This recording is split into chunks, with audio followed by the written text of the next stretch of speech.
Déjame saludar, Paco, al querido Jaime Hernández, al maestro Jaime Hernández, décadas como corresponsal mexicano en el extranjero, corresponsal de guerra, fundador y conductor de su espacio en YouTube, No Apto para Cínicos, y gran amigo de este espacio que también es de él, de este espacio libre como el viento. Querido Jaime, ¿cómo estás? Buenos días. Buenos días en este Viernes Santo, queridos amigos. Listo para lo que me digan ustedes. Pues ni tan santos los narcocorridos, pero también es parte de los temas que traemos por ahí. Ni santo tampoco Donald Trump, que vuelve a echarle leña al fuego con sus declaraciones. Ay, qué fotos se mandó Ceci ver nada más en la oficina Oval. Tú dices por dónde le entramos, querido Jaime. Ya Paco y tu servidor le adelantábamos con el tema de su libro que se adelantó algunos añitos a las autoridades. Hoy son tema los de la nueva familia michoacana. Paco ya los había señalado. Y los negocios estos de la minería, que hoy también son noticia por los decomisos y la recuperación que hace la autoridad acá en Sonora, porque era un muy buen negocio para el crimen organizado, la extracción de oro, en donde tenían gente trabajando 24 horas del día, dicen las autoridades, y con eso financiaban pues el negocio ilícito. En fin, todo esto que yo me siento muy complacido, orgulloso de tener en la mesa, porque pues ahí está el trabajo que se ha hecho y la experiencia siempre por delante. Mi querido Jaime, pues lo de Donald Trump, bueno, también advertir que entre la sarta de malas noticias que les he compartido por Donald Trump, es que el 15 de mayo en la Suprema Corte de Justicia de Estados Unidos empezará a debatirse el tema de la ciudadanía por nacimiento en Estados Unidos, porque Donald Trump quiere quitarle la ciudadanía a los hijos de padres indocumentados, algo que sería un golpe fatal para la Constitución de Estados Unidos. Mi querido Jaime, perdón por el contexto tan largo. No, pero es que vale la pena. Y yo creo, si me permite, solamente un apunte en relación a las investigaciones del maestro Paco Cruz. Yo creo, y no es descabellado pensarlo, que las investigaciones que con mucho tiempo eh, in advance, que durante mucho tiempo por adelantado hizo el maestro, no me extrañaría que estas investigaciones forman parte, porque así trabajan las agencias de Estados Unidos, formen parte de lo que ha integrado el Departamento del Tesoro, porque hemos visto, por ejemplo, el Centro de Investigaciones del Congreso, que es el que nutre de mucha información a los legisladores de Estados Unidos y a las agencias, casi siempre hacen un recopilatorio de material publicado en periódicos o en libros. Así es que no me extrañaría que la investigación que hizo el maestro Paco Cruz formara parte de esta decisión y estos señalamientos, porque efectivamente yo no recuerdo que alguien haya realizado una investigación tan completa sobre el uranio, que es un elemento indispensable, sobre todo teniendo en cuenta el actual contexto, que también es importante. Ustedes saben que China ya decretó la prohibición de exportar tierras raras y otros materiales que sobre todo se utilizan para aviones de combate, todo lo que está relacionado con material militar está relacionado con la exportación de tierras raras que hace China. Es el único lugar donde Estados Unidos tenía acceso a este tipo de materiales. Entonces, Estados Unidos está buscando desesperadamente este tipo de materiales por otros lados. Ayer trascendió precisamente que en esta búsqueda desesperada, Estados Unidos y Ucrania ya firmaron un memorándum de entendimiento para que Ucrania le entregue, le siga entregando este tipo de materiales para suplir de alguna manera la cuota que obtenía de China. Todavía no se oficializa, hay un memorándum de entendimiento, pero todo parece indicar que el acuerdo va a ser firmado en el curso de los próximos días en Washington. Y esto te da una idea de la carrera desatada que hay por el tema de las tierras raras, que es, básicamente, es el principal suministro para el desarrollo de la industria militar, que es la industria más poderosa que tiene Estados Unidos. La industria militar representa aproximadamente el 5% del producto interno bruto en Estados Unidos. Así es que, yo creo que el trabajo que hizo Paco Cruz, por adelantado, revelaba hasta qué punto estos materiales estratégicos ya eran explotados, eran comerciados por los cárteles y ahora pues están en la mira del Departamento del Tesoro.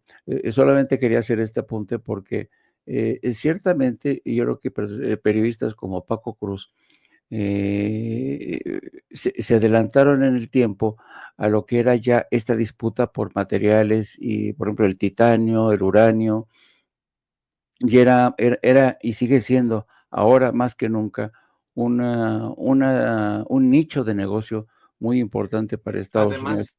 Además, querido Jaime, por ejemplo, en Sonora, ¿no? Con lo que se destapa por parte de las autoridades. Imagínate el crimen organizado metido en el negocio minero para sacar los recursos que ya no deja ni la mota, ni la coca, y muy limitado el negocio pues por lo que ha ocurrido en torno a la vigilancia.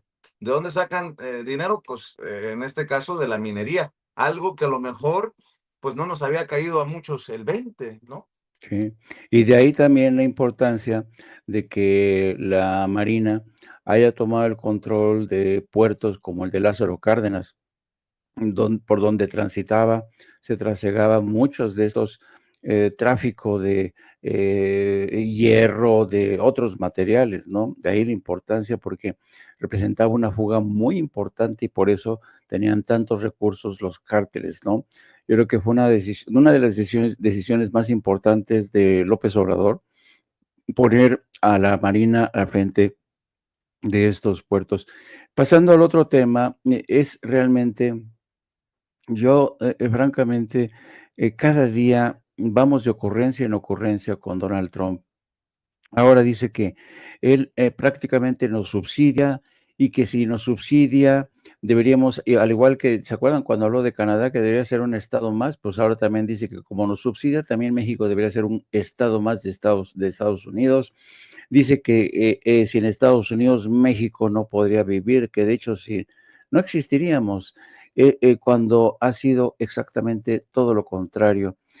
Ha quedado demostrado cómo sin la mano de obra, sin la mano de obra de millones de mexicanos a lo largo de la historia, Estados Unidos no sería lo que es hoy. Solamente hay que hacer un recorrido por Texas, California, para que vean la mano de obra de México, todo lo que ha construido, los famosos freeways, los rascacielos. ¿Quiénes lavan las ventanas de estos rascacielos todos los días? ¿Quiénes dan servicio? ¿Quiénes cosechan?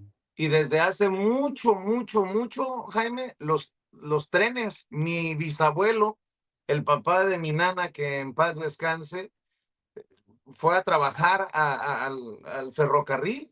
O sea, la mano de obra ha estado históricamente en el desarrollo de Estados Unidos, ¿no? Perdón Sí. por la acotación, No, no, no, es que agregarla. es importante porque hay testimonios de gente. Bueno, el problema es esto, que Donald Trump sigue destilando este veneno de la llamada supremacía blanca. Hay que tener en cuenta que en Estados Unidos a los niños, desde que están en los párvulos y en la primaria, les inyectan este concepto de la excepcionalidad estadounidense, que es básicamente la materia prima de la doctrina del supremacismo blanco. A los niños se les dice, ustedes son excepcionales, son superiores a otros seres humanos. De ahí nace la supremacía blanca. Y siempre ha habido un desprecio, un desdén hacia esta clase trabajadora mexicana, que es la columna vertebral. Sin ellos, Estados Unidos prácticamente no tendría, piensen solamente todas las cadenas de suministro, cada día que se despierte Estados Unidos, si no fuera por la mano migrante no tendrían desayuno en la mesa. Si no fuera por la mano migrante, muchas industrias de la construcción, que por cierto están empezando a tener problemas, no tendrían mano de obra para seguir construyendo casas habitacionales, edificios. Si no fuera por miren nada más esta imagen, me encanta esta imagen, porque solamente los mexicanos son capaces de hacer esto. Es una habilidad, es realmente la capacidad, y ojo, es la mano de obra mexicana. No es que yo esté desdeñando a los venezolanos o a los nicaragüenses o a los centroamericanos. La mano de obra mexicana es impresionante. Yo he visto trabajar y fíjense, los migrantes mexicanos no tienen derecho a enfermarse. No, llueva, truene. ¿Quiénes son los que llevan en Nueva York las comidas a domicilio en medio de tormentas de nieve? Los migrantes. ¿Quiénes son los que siguen construyendo a pesar de las temperaturas calcinantes? Los migrantes. Miren estas imágenes y además trabajan a una velocidad impresionante. Yo por eso respeto tanto a los migrantes mexicanos, son gente muy honesta, muy trabajadora. Nunca vas a ver, nunca, a un migrante pidiendo una limosna en un semáforo, en un cruce de Estados Unidos. Son gente con mucha ética de trabajo, gente que quiere mucho a su familia, que por su familia hace hasta lo imposible, no solamente para la que tiene en Estados Unidos, sino para la que tiene en México. Así es que este bocón de Donald Trump, francamente, le falta el respeto a una comunidad sin la cual Estados Unidos no sería tan grande como lo es, o como lo ha sido, porque últimamente ya no se puede hablar de la grandeza de Estados Unidos. Y me llamó la atención que precisamente cuando Trump estaba hablando de este tema, de que sin Estados Unidos no podíamos existir, alguien le soltó. Bueno, entonces este tema lo habló con la presidenta de México y ya se contuvo y dice, no, no, no, tuvimos muy buena conversación, es una excelente presidenta, la presidenta de México, ¿no? Entonces, ya te das cuenta de que Donald Trump habla por hablar, es un hombre que carece de conocimiento, es un hombre ignorante, depende muchísimo de lo que le dicen sus asesores y sus asesores en esta carrera por ver quién se convierte en el consentido, quién permanece susurrándole al oído, es capaz de decirle cualquier cosa. He estado siguiendo muy de cerca uno de los que para mí habla la verdadera naturaleza de esta administración. Me refiero al caso del inmigrante salvadoreño Kilmar Ábrego García, que fue expulsado y entregado al gobierno de El Salvador, del carcelero de Donald Trump, Nayib para Bukele. Bukele, para refundirlo ahí en una cárcel de máxima seguridad en El Salvador. La Suprema Corte ha instado a la administración Trump para que lo regrese. Está a punto de declarar en desacato, pero al gobierno de Donald le importa un carajo la justicia. Hemos visto cómo el pasado lunes Bukele y Trump se burlaban de estas decisiones y este Bukele decía, yo cómo voy a devolver a un delincuente, ¿cómo lo voy a traer a Estados Unidos? Es imposible. Entonces, aquí, fíjate nada más lo que se está configurando. Aquí porque en esa misma rueda de prensa Donald Trump dijo que no descarta utilizar la cárcel de máxima de seguridad de Bukele para enviar a ciudadanos de Estados Unidos que cometan delitos. Esto es muy grave. O sea, esto no hay un precedente. ¿Qué pasa con esto? Es decir, Donald Trump se puede deshacer de cualquier persona, enviarla a El Salvador como este muchacho, no rendir, porque claro, al enviarlos a El Salvador, ya no tiene que responder ante personas que estén encarceladas en Estados Unidos. O sea, complica tremendamente la cosa porque al enviarlos a un país donde no tiene autoridad judicial, los refunde y como tiene un carcelero tan leal, tan colaborador, tan lamezuelas como este personaje de Bukele, pueden enviar a cualquiera, a inmigrantes, a adversarios políticos. Esto es muy grave lo que está ocurriendo en Estados Unidos. Ya muchos están haciendo sonar la señal de alarma y es lamentable que un personaje tan impresentable como Bukele esté haciendo este papel. Es francamente vergonzoso. Esto te demuestra cómo todavía personajes como Bukele, Daniel Noboa en Ecuador, que ya sabemos cómo llegó al poder, merced a una guardia pretoriana de Eric Prince, que son un contratista de la CIA para permanecer en el poder. Hemos visto cómo la secretaria de Seguridad Interna se hizo un promocional con los presos en la cárcel de El Salvador. O sea, fíjate nada más hasta dónde hemos llegado. Yo, francamente, nunca me imaginé que la administración Trump iba a llegar a este grado de corrupción, de violación continua de derechos humanos. Este chico, por cierto, fíjate nada más, este chico, por cierto, su hermano y él huyeron a Estados Unidos, su mamá los tuvo que enviar a Estados Unidos porque la madre no podía pagar la cuota que le pedía la Mara Salvatrucha. Y entonces, como no podía pagar, le dijeron, o pagas o violamos a tus hijas o nos das a nos das a uno de tus hijos para reclutarlo. Pues ni una cosa ni otra, primero envió al hermano mayor y luego envió a Kilmar Abrego García, al que tenemos en la imagen. Lo envió precisamente para protegerlo. Ironías del destino, mucho tiempo después, porque él llega a los 16 años de edad a Estados Unidos. Y ahora, con una acusación falsa de que este chico había formado parte de las pandillas desde Nueva York, lo han expulsado. Kilmar Abrego nunca vivió en Nueva York. Son testimonios prefabricados. Y ahora se encuentra en el mismo sitio de estos pandilleros que alguna vez amenazaron a su madre y de los que huyó a Estados Unidos. Ayer, después finalmente de muchas negociaciones con el gobierno de El Salvador, el senador demócrata por Maryland, Chris Van Hollen, finalmente pudo encontrarse con él. Esto no es garantía de que este personaje, que Bukele, vaya a facilitar su entrega, su liberación, pero qué bueno que un senador demócrata se esté interesando por el caso, pero ya digo, este caso clama al cielo porque es el primer aviso de lo que la administración Trump está haciendo para deshacerse de enemigos políticos, de adversarios, para deshacerse de migrantes inocentes, para cumplir con una cuota y con esto satisfacer a su base rabiosa republicana, queridos amigos.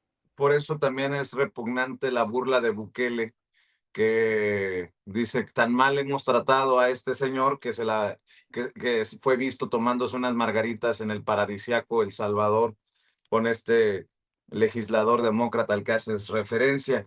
Y por eso duele también que se haya tenido que cancelar el desfile del 5 de mayo en Chicago. No sé si esto vaya a ser replicado en otras partes de Estados Unidos, pero en Chicago, una de las ciudades más importantes de Estados Unidos, Héctor Escobar, a quien conozco y le mando un abrazo, el organizador de este desfile, dice que por seguridad y por responsabilidad han cancelado precisamente este desfile. No se le vaya a ocurrir a la autoridad de inmigración hacer un desmadre. Hablando de desmadres, ayer muertos, heridos en la Universidad Estatal de Florida en Tallahassee. Eh, Otro tiroteo masivo, como se les llama allá en Estados Unidos. Donald Trump sigue defendiendo la aportación personal de armas de fuego. Se me viene a la mente Ricardo Salinas Pliego promoviendo la aportación de armas de fuego y ensalzando a casos como el de la señora esta Carlota que disparó contra los que invadían su propiedad allá en Chalco, en el Estado de México. y bueno, tenemos casos como este en Estados Unidos. Nuevamente Estados Unidos, y no estoy diciendo que México está exento de estas posibilidades, pero en Estados Unidos se vuelve a repetir. El hijo de una agente del sheriff de León, del condado de León, allá en Florida, usó el arma de servicio de su mamá para matar a por lo menos 2 personas, se hablaba hasta de 5, y bueno, pues la noticia nuevamente, insisto, en Estados Unidos, las armas de fuego, y pues todo parece indicar que la gente desquiciada, que por cierto, ni inmigrante, ni mexicana, ni de origen indio, ni de Irán, ni de El Salvador, ni de blanco, anglosajón, el muchacho, tristemente, pero pues no van a hablar de ni de terrorismo local, nacional, van a hablar de personas con problemas mentales. Ah, pero hubiera sido morenito como su servidor y ya estarían cayéndole a palos en Fox News. Pero bueno, esa es mi opinión, querido Paco. Vicente, mira, deja primero separar los temas. Ayer en la tarde, advertí que por lo menos en los primeros meses de su nuevo gobierno, hoy estamos a 18, pasado mañana, el domingo se cumplen los 3 meses, dije que Donald Trump va a pasar a la historia como un bufón, de la Casa Blanca. Dije que a mí me da la impresión que es el Vicente Fox mexicano, y que también tiene cierto parecido con José López Portillo. A mí, dije, de pronto me lo recordó Donald Trump a José López Portillo, uno primero por la ambición del dinero, la corrupción. ¿Se acuerdan, Jaime y Vicente, el video ese de cuando está con sus cuates no analizando, en realidad está confesando que hay una manipulación del mercado de valores y le dice, tú ganaste 1.900 millones, 1.500, y al otro le dice, tú ganaste 900, pero en ese contexto me recuerda a José López Portillo, pero luego también dije, me recuerda a Vicente Fox igualito, y yo digo lo mismo que decía de Vicente Fox y lo voy a hacer con esas palabras. Ya dice el dicho, cualquier pendejo con poder y dinero siempre va a ser peligroso, y digo, hace años escribí este libro que se llama Los Depredadores, y recupero sus dos capítulos, y haciendo un autoparafraseo, digo, la imagen del Vicente Fox estadounidense me genera todavía curiosidad malsana, como a todo mundo, porque además hay que verlo, aversión, desencanto, es un tipo lerdo, ignorante, locuaz, bravucón, chabacano, lo que dice de México, que nosotros, que no seríamos nada sin ellos, ¿no? Y pretende inmortalizar sus ocurrencias como Vicente Fox, como José López Portillo, y yo digo, hay que ver un recorrido, yo hice nada más un par de periódicos importantes, nos da una idea de cómo lo ven, un bufón que provoca risa, digo, si no fuera por lo peligroso que es, provoca risa, pero entre burlona y amarga, y su odio enconado contra la gente, Jaime ya lo dijo, por la supremacía blanca, le da derecho a tener como una especie de sed de hambre y de venganza. Aquí, pues Fox intentó ser un monarca, no pudo porque se fue a refugiar a las faldas de Martita y además no le daba para más. Pero también en Estados Unidos a Trump no le da para más. Es decir, llegó a la presidencia, sí, pero eso no significa, de Estados Unidos, pero no significa que tenga un gramo de inteligencia. Las tonterías, digo yo, del Fox del Norte, son un día sí, otro también. Hoy es lo de México, pero se acuerdan hace una semana menos, se atrevió a declarar que la prestigiosa Universidad de Harvard, con todos los asegúnes que puede haber, es un chiste. Es un chiste que ni educan y que se ha convertido en un refugio de izquierdistas radicales, de idiotas y cabezas de chorlito. Entonces, para mí, digo, ese es Trump. Es un chiste Donald Trump, por más que sea presidente de Estados Unidos, y lo vamos a tener que sufrir, nos guste o no, lo vamos a tener que sufrir como 4 años más, 4 años, así que y mira, y lo que dije también ahí es que cualquier adulación que le hagan parece resultarle poca, y además el tipo es traicionero, porque Milei lo adula, pero hasta el paroxismo. Lo adula, pero le impuso también su 10% de aranceles. Bukele lo adula, recibe sus presos, pero también impuso su 10%. Así que para mí, Donald Trump, por lo menos en estos 3 meses, es eso. ¿Se acuerdan? Mandó retirar una foto de Barack Obama para colocar una de él. Y mandó esa foto es cuando cuando le dan o hay el atentado que le roza la oreja, y es la nueva foto ensangrentado, rodeado de agentes del servicio secreto. Así que no tiene nada que ver, y digo que es un tipo que se la pasa violando la Constitución una vez tras otra, y digo que si los padres fundadores, como ellos les llaman en Estados Unidos, vivieran, se volverían a morir, verdaderamente, porque es un tipo que atenta contra la Constitución, un día sí, otro también.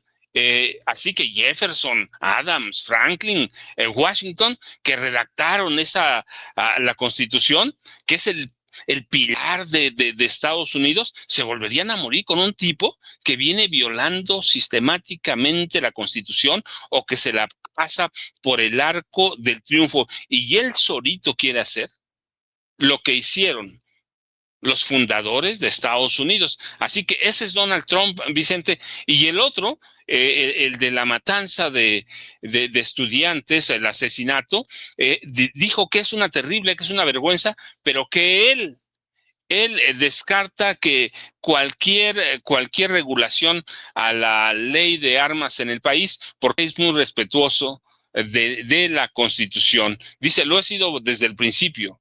Estas cosas son terribles, pero no va a cambiar nada, se va a mantener. Hay ¿cuántos? 2 personas muertas, 6 heridas ahí en la Universidad de Florida. Sí, Universidad Estatal de Florida en Tallahassee, que es la capital de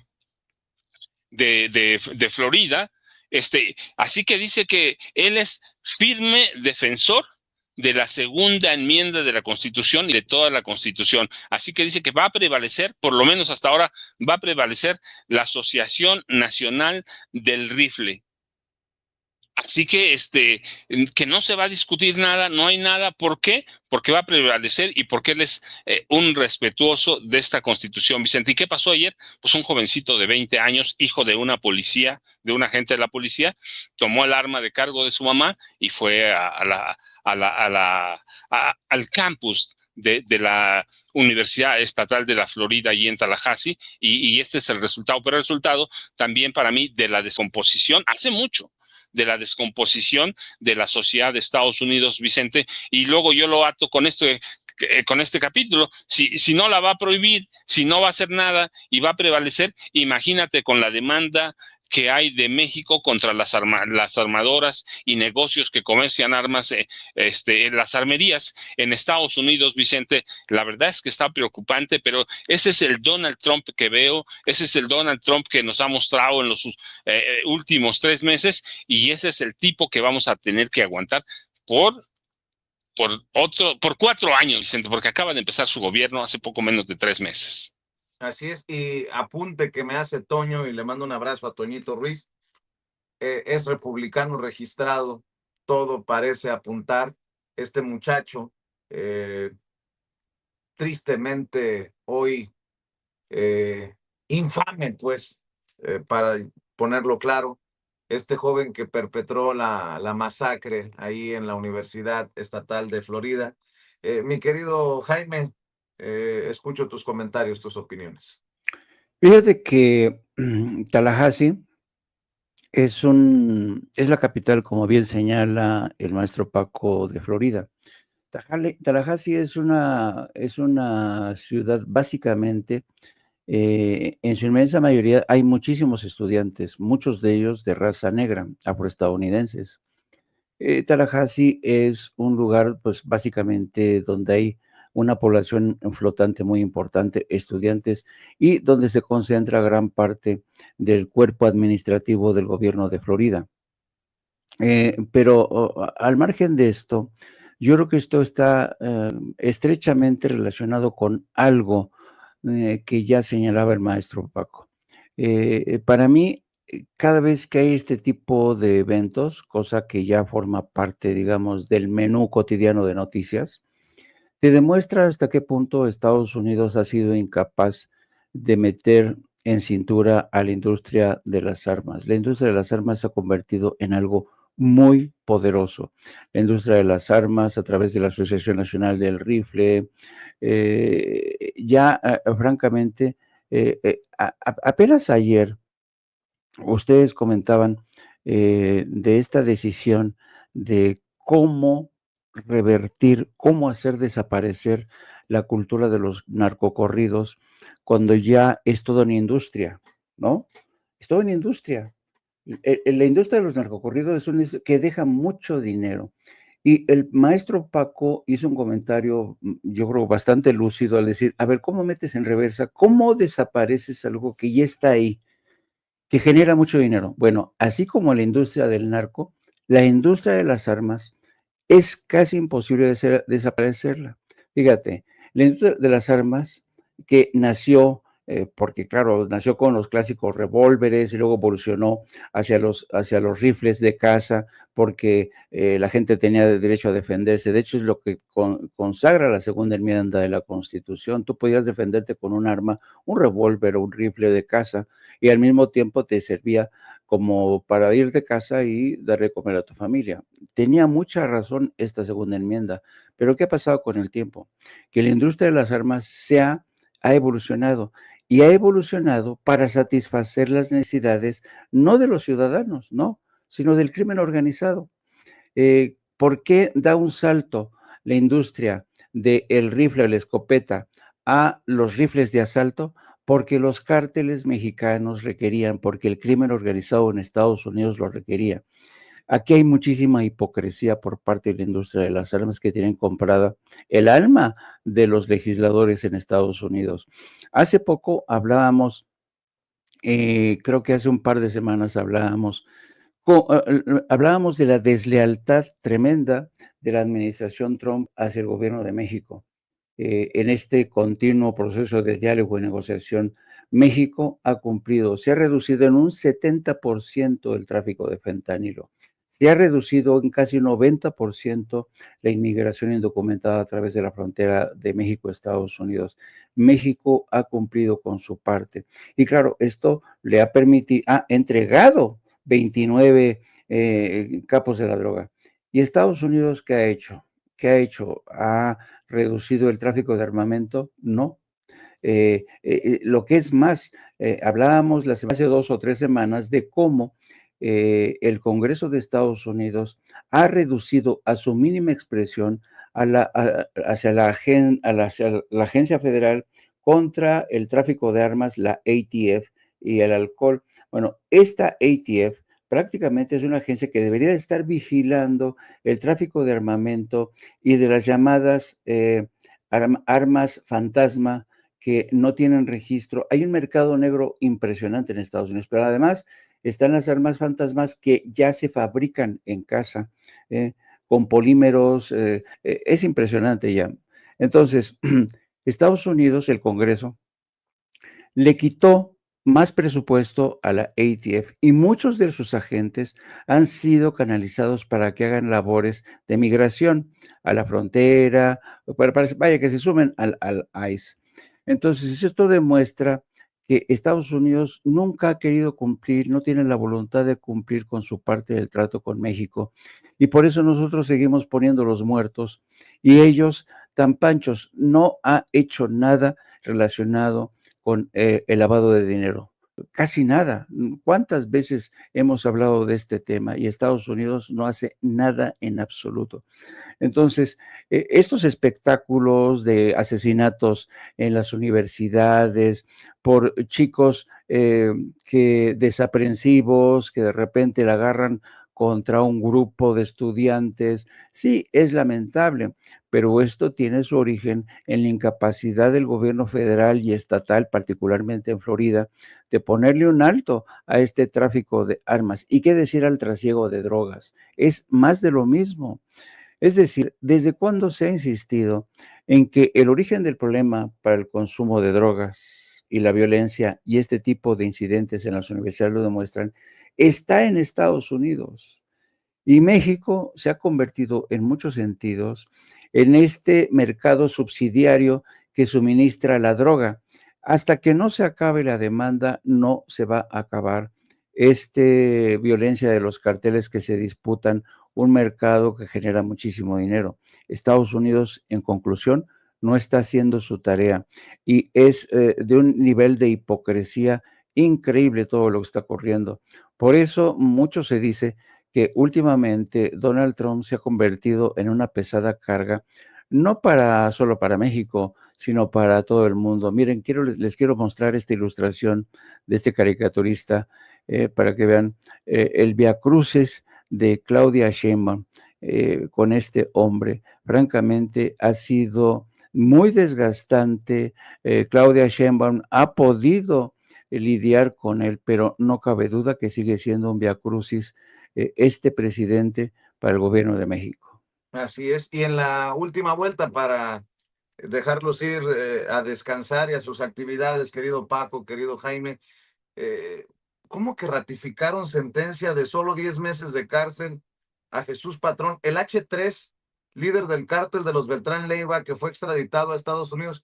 ¿No este es el H3 al que supuestamente le encontraron vínculos a Cienfuegos en tiempos del diablo, que era fiscal de Nayarit? Me refiero a Beitia. ¿Es este mismo H3, mi querido Paco? Fíjate que lo estoy revisando, Vicente, pero sea este o no, la verdad es que es una vergüenza que te dicten una condena de 10 meses de prisión por estos delitos cuando tienen a personas inocentes encarceladas por años, 10, 12, 14.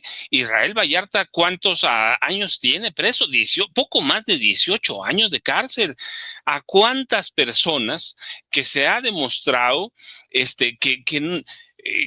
que no cometieron el crimen por el que las encarcelaron, las tienen allí y les dictan sentencia todavía superior a cuando la sentencian, cuando tienen suerte, porque es una especie de eso, cuando tienen suerte de que la sentencian a una condena superior a lo que les debía corresponder. Y mira, cuando tú dices, confirma un tribunal colegiado 10 meses de cárcel y 84 pesos de multa para un narcotraficante, eso es una vergüenza para todo el viejo sistema judicial. A lo mejor nos equivocamos, Paco. A ver, ¿cómo que 10 meses de cárcel y 84 pesos de multa?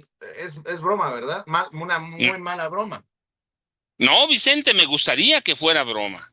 Me gustaría que fuera broma, pero le dictaron 10 meses de cárcel y 84 pesos de multa a quien fuera uno de los cabecillas del cártel de los Beltrán Leiva por su responsabilidad en delitos contra la salud en la modalidad de posesión de metanfetamina.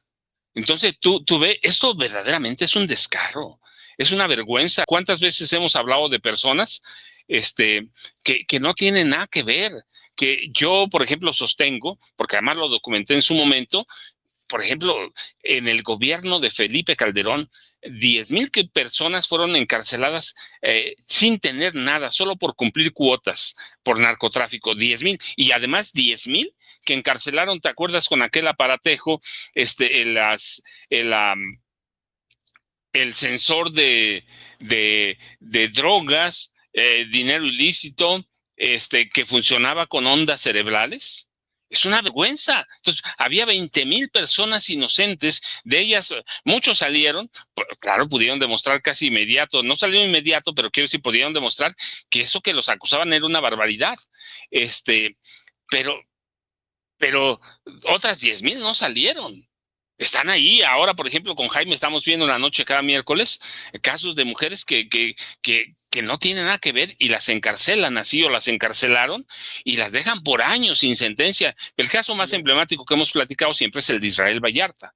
Sí, déjame ganarte una, Paco, para que veas que tus discípulos, tus alumnos, vamos aprendiendo. Sí, sí se trata de Jesús Ricardo Patrón, el H3, ligada al caso, esta célula de los Beltrán Leiva, al caso del general Salvador Cienfuegos. De acuerdo a lo que encuentro por aquí, sí estaría siendo el mismo personaje, que por cierto fue extraditado a Estados Unidos, ¿no? La pregunta es si a Salvador Cienfuegos lo exoneraron y al H3 10 meses de cárcel y una multa de 84 pesos.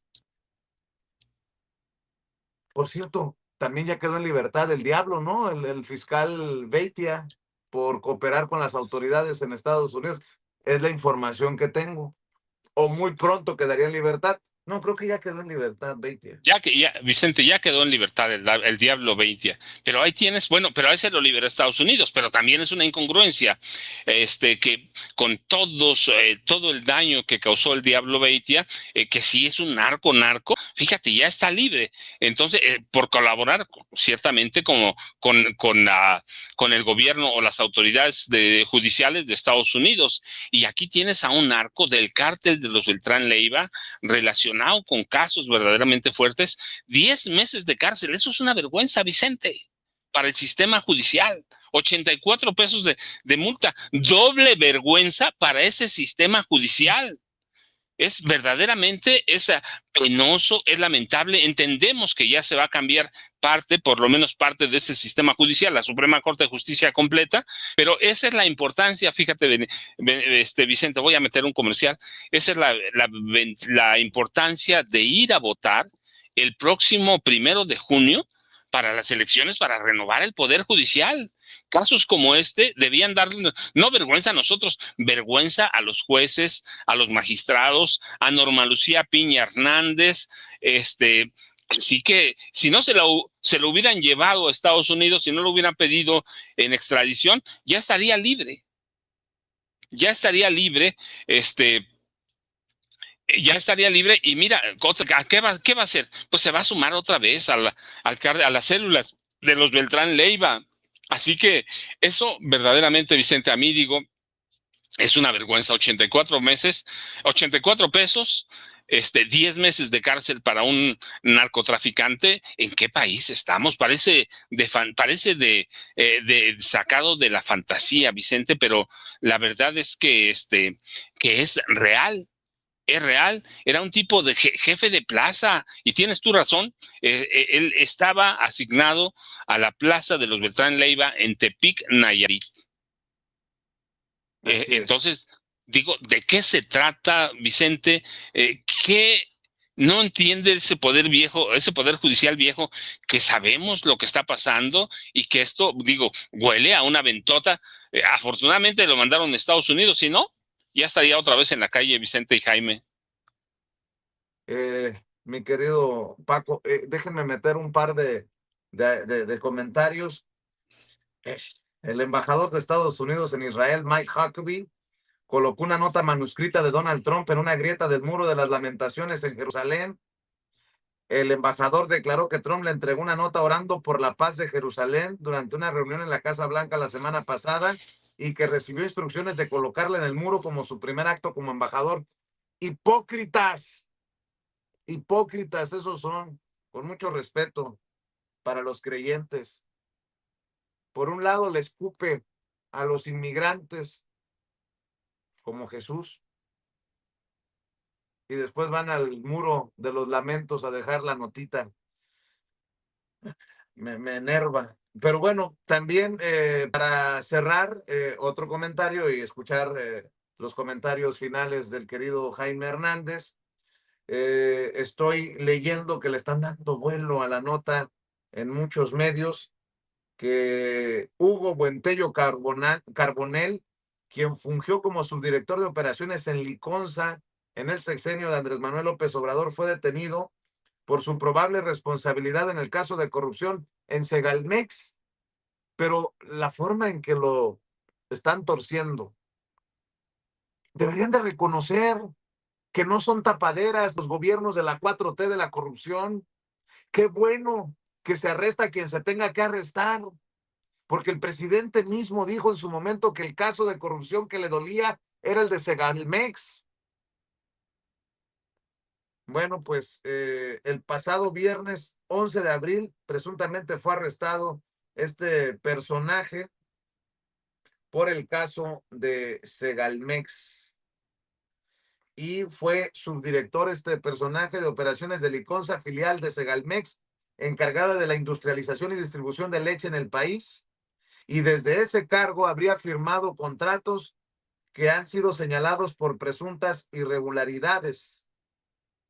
Estamos hablando de cientos, si no es que miles de millones de pesos, y yo digo, qué bueno, y qué bueno que todo es público. Como no fue público en los gobiernos neoliberales.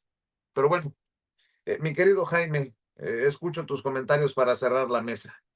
Me llamó la atención tu comentario sobre el recién designado embajador de Estados Unidos, Mike Huckabee, que por cierto fue gobernador del estado de Arkansas, un estado que ahora gobierna su hija.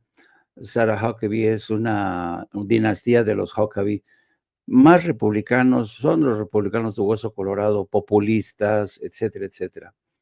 Pero haces bien tú en señalar esta hipocresía de Mike Huckabee, que va frente al muro de las lamentaciones, introduce este papel que le pidió el presidente Trump, dándose golpes de pecho, rezando, mientras cometen violaciones a los derechos humanos. En fin, realmente es asqueroso. Cuando estamos viendo una crisis de derechos humanos, están deportando a estudiantes extranjeros porque han participado en manifestaciones por el genocidio en Gaza y Cisjordania. Es de verdad que son unos sinvergüenzas, ¿no? Pero déjame traer también a la conversación este tema que también desde mi punto de vista es un acto de politización de la religiosidad en México. Me ha llamado la atención que el día de ayer el cardenal de México, el cardenal Carlos Aguiar Retes, participara en este tradicional evento, acto de lavar los pies. Bueno, pues le lavó los pies a las madres buscadoras, y madres de migrantes desaparecidos. Yo digo, está bien, pues son gente que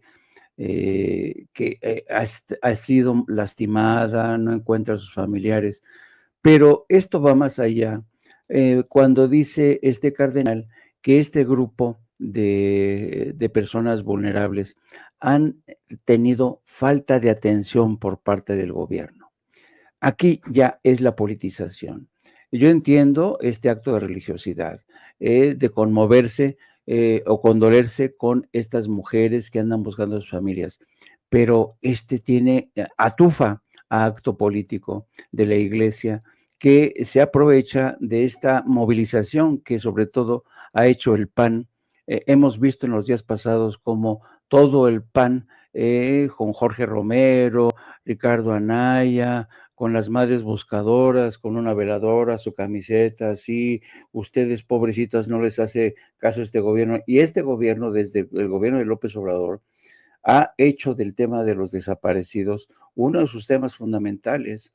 De hecho, Claudia Sheinbaum, ante la falta de claridad, ha presentado iniciativas para que haya una mayor claridad, transparencia, que permita, que evite precisamente la politización de este tipo de dramas reales, verdaderos, pero ya vimos que en esto hay oportunistas. Es uno de los temas más manoseados en el tema de los derechos humanos. Ahí tenemos el caso de la señora Ceci Flores, una descarada desde mi punto de vista, que sí, sus hijos fueron delincuentes, fueron sicarios, y no es que ella se merezca ese dolor, pero lo que ha hecho esta mujer es prácticamente amortizar políticamente en su beneficio el drama de sus hijos desaparecidos, sin ningún recato. Y que lo haga la iglesia ahora con este cardenal que en la Catedral Metropolitana dice, esta pobre gente no ha recibido la atención. A mí el activismo de la iglesia en política es algo que a mí realmente me indigna, porque la iglesia tiene que dedicarse a lo suyo, ¿eh? Y sobre todo en estos días de Semana Santa. Lo que decía López Obrador, lo que es de Dios a Dios y lo que es del César al César. Yo creo que esta politización de estos dramas por parte de la iglesia es francamente una actuación indecente que por lo menos a mí me resulta chocante. Ojalá que la iglesia recapacite, porque traficar con el dolor de las personas con afanes políticos, francamente, a mí no me parece. La iglesia pierde su sentido de ser. El papel de la iglesia es estar efectivamente al lado de los desvalidos, pero no subirse al carro de una apuesta política para derrocar a un gobierno, en este caso al gobierno de Morena. Hemos visto cómo desde el principio la iglesia tuvo un activismo bastante Llamados a significativo. no votar por Moreno. Exacto, el papel que ejercieron en estados como Guanajuato, no. El activismo de la iglesia realmente en México es preocupante porque quieren darle marcha atrás al reloj de la historia, quieren regresar a la época de la Guerra Cristera. O sea, francamente, y esto te habla de la falta de respeto hacia las instituciones, hacia la separación de poderes, desde que Carlos Salinas de Gortari restableció las relaciones con la iglesia. La iglesia ha dado muestras inusitadas de un activismo al que le dio alas Vicente Fox, después Felipe Calderón, incluso Enrique Peña Nieto. ¿Se acuerdan cuando aquella gira, cuando la gaviota estaba ahí toda con el rostro así conmovida con el Papa? No. La utilización de la iglesia es para mí de lo más vergonzante, y ojalá que esta iglesia entienda que hay fieles, hay católicos que no ven con muy buenos ojos estos actos de oportunismo político en estos días de guardar. Y hay muchos de esos que comen santos y cagan diablos. Entendió el que entendió y que se ponga el saco a quien le quede. Mi querido Jaime, cerremos esta semana contigo invitando a la audiencia de Sin Censura, a tus redes sociales, a estar al pendiente de todo lo que dices y de lo que haces, querido Jaime. Yo siempre voy a reconocer tu apertura como veterano del periodismo a también entrarle a esto que tanto critican, que es informar desde nuestras trincheras independientes, digitales, honestas, transparentes. Y no me refiero a Sin Censura nada más, sino que hemos ido construyendo poco a poquito muchos, entre ellos tú, querido Jaime. Sí, con todos y nuestros defectos, con todas y nuestras fallas, hay que tener en cuenta que nuestro esfuerzo es personal, son empresas personales, pero armadas con convicción, con valor, con experiencia. ¿Cuántos de nosotros hemos formado parte de empresas y estamos, ya cuando hemos llegado al convencimiento de que no podemos más nos hemos dejado muchos pelos en la gatera, dijimos, no, hasta aquí. O sea, yo creo que por eso mismo las redes sociales, los canales de los youtubers se han convertido ahora sí en un reducto muy importante de la defensa de la libertad de la expresión. Eso es importante que lo tenga claro la gente, y creo que la gente ya lo agradece, y por eso es importante que sigan apoyando proyectos como el de Sin Censura, de No Apto para Cínicos, de 7-9, con el maestro Paco Cruz, con periodistas emblemáticos desde mi punto de vista, como tú, el maestro Paco Cruz, como Ricardo Sevilla, como muchos otros. Así es que yo les agradezco esto, vamos a descansar y trabajaremos hasta el lunes en No Apto para Cínicos, lo mismo que de 7 a 9. Tengo ahorita que llevar al Brian porque va a cargar la cruz. Entonces, el Brian ya está entrenando desde ayer. Pobrecito, no abusé porque me dijo que el maestro Paco lo obligaba a cargar la cruz. Jaime, son días de guardar. ¿Qué vas a sacrificar al pobre gallo? Déjalo dormir, Jaime. Se fue contigo porque aquí despertaba, lo madrugaba. Déjalo dormir. Viernes Santo. Y la Lo vas a poner a cargar la cruz. Como no queriendo, también con la risa de Rafa. Ve nada más, Jaime. Me dijo que tú lo obligabas cada año en el Viernes Santo. El gallo crucificado. Válgame Dios. Jaime Journo en Twitter, bueno, hoy a X, antes Twitter, no apto para cínicos de lunes a viernes. Hoy descansa el querido Jaime. A las 2 de la tarde, a las 14 horas, tiempo de la Ciudad de México. Miren, hoy más que nunca les digo que amor con amor se pague. Si ustedes aprecian lo que aportan a Sin Censura, maestros como Paco, como Jaime, apoyemos sus espacios, sus esfuerzos. Ahí les encargo al buen Jaime Hernández todas las tardes. Podamos o no estar de acuerdo, tengamos diferencias, pero esa es la belleza de estas trincheras independientes, que uno se exprese. Y antes de escuchar también las redes del maestro Paco Cruz, aquí te la dejo de tarea. Dos cosas, nada más para que vean la independencia desde aquí. Espero que no se vaya a ofender otro gran maestro como Enrique Galván Ochoa, columnista de La Jornada, que escribió, y no es defensa para Jesús Ramírez Cuevas, que además le puso una tunda a San Juana Martínez para que Jesús no vaya a pensar que hay algo en contra aquí de él.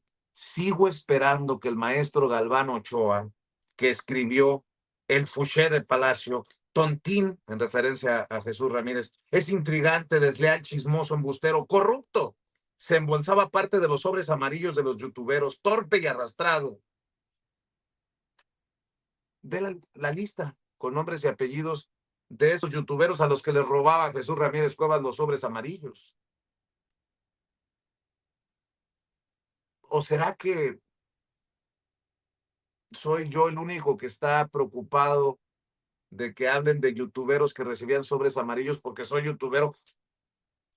En el Canal 11 podrían pedirle esa lista al maestro Galván Ochoa, o no lo tocan porque también es colaborador de Canal 11. Ah, ¿qué pleito traes con Canal 11? No. Si alguien hace una aseveración de esa magnitud, un señalamiento de esa magnitud, merecería que los grandes periodistas de Canal 11, en donde también hay youtuberos, le exigieran dar nombres y apellidos de esos que recibían sobres amarillos y que se la dan de muy santos, porque a mí no me van a poner en el mismo saco, ¿eh? Cuando dicen youtuberos, pues yo la tomo personal porque yo soy youtubero. El colaborador de Canal 11, Enrique Galván Ochoa, escribió en su columna de La Jornada eso. ¿Habría manera que los compañeros periodistas honestos, comprometidos con la verdad de Canal 11, le digan, oye, Enrique, las pruebas, cabrón? ¿O no lo tocan porque es colaborador de Canal 11? Como espero que le exijan al gran maestro, eh, Fabricio Mejía, que se disculpe por las fake news, las calumnias, por las que sí se disculpó en su momento cuando se dio cuenta Álvaro Delgado de los periodistas. Bueno, por cierto, ya. Yo iba a decir otra cosa. Maestro Paco Cruz, dice el prócer de la democracia de apellido Cabeza de Vaca, Francisco García Cabeza de Vaca, exgobernador panista de Tamaulipas, que él no tiene nexos con el crimen como otros gobernadores de Tamaulipas. A través de un comunicado, el exgobernador de Tamaulipas acusó que el expresidente López Obrador inició una persecución en su contra. El exgobernador negó que enfrente problemas con la ley. Luego de una nota publicada por el Universal, en relación a exgobernadores como Tomás Yarrington y Eugenio Hernández. Y hay diferencias, dijo. No somos iguales, no somos lo mismo. Yo actué con firmeza y determinación contra los cárteles de la droga, a diferencia de ellos. Tomás Yarrington y 4 exgobernadores de Tamaulipas que enfrentan problemas con la ley son diferentes. Acusó al expresidente López Obrador de orquestar una persecución política en su contra. Y dijo que todo fue por culpa de la mañanera, básicamente. Mi querido Paco, tus redes sociales, invitamos a la gente a que siga buscando tus libros. Vicente, mira, nada más una observación. Dicen que que se quedaba con parte de los chayos, ¿verdad? Que se entregaban a youtubers. Eso quiere Sí. decir que la otra parte sí se entregó, ¿cierto? Pues O sea, sí. si tú dices se quedó con parte, quiere decir que pues nada más queden los nombres de los que recibieron.